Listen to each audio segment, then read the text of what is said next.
Hello, my name is John Stokes. Now, since I was a little boy, I have had a tremendous passion for birds and flight. And this passion would lead me to fly through the sport of hang gliding, and also a career working with birds, particularly birds of prey. Now, I started a rehabilitation program back in the late 70s where I got to work with a lot of birds of prey. And seeing a bird that came in unable to fly, sick, and then seeing that bird go back to the wild was tremendously gratifying. And seeing these birds fly back was just such a great experience. But, you know, the ones that touched me the most were the ones who were not able to go back to the wild.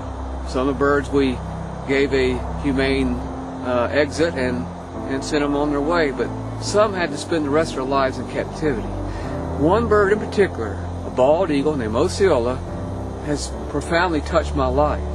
Now, I had to be in surgery while the veterinarian amputated his wing. I had to hold his wing, and it was very sad to know that this bird would never fly again, but I slowly started giving his life at least some meaning. I started using him in some educational programs I was doing at the time, and eventually started forming a fairly close bond.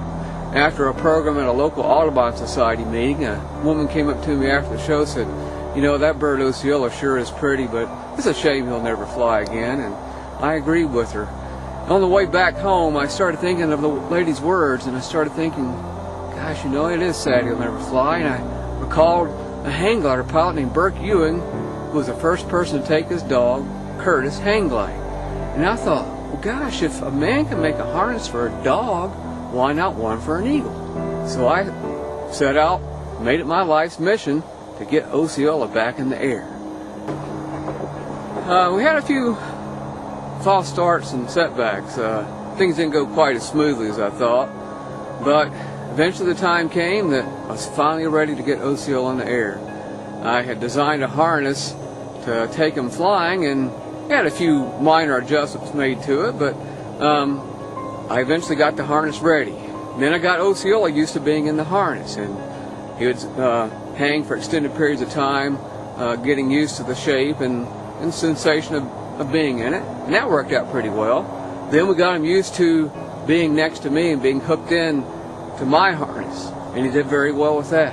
The next phase was get him used to my hang glider and movement. So we put my assembled hang glider in the back of a friend of mine's truck. We drove around some huge parking lots. We were all hooked in, Osceola next to me, and he just looked around very calmly. We didn't have some person stop, "Hey, when y'all gonna take off?" I said, "Not now, but soon." Finally, it was time to take him flying. The moment of truth, flight day. Boy, I didn't know what was going to go on. Would Osceola freak out? Would this scare him to death? Would my plans not go well? Well, I had a lot of butterflies, but that ultralight engine was starting to rev. We were going to be towed up behind an ultralight. So here we went. Here, I looked over my shoulder at Osceola, and away we went to the sky. Tell you what, watch the video. Let's see what we did.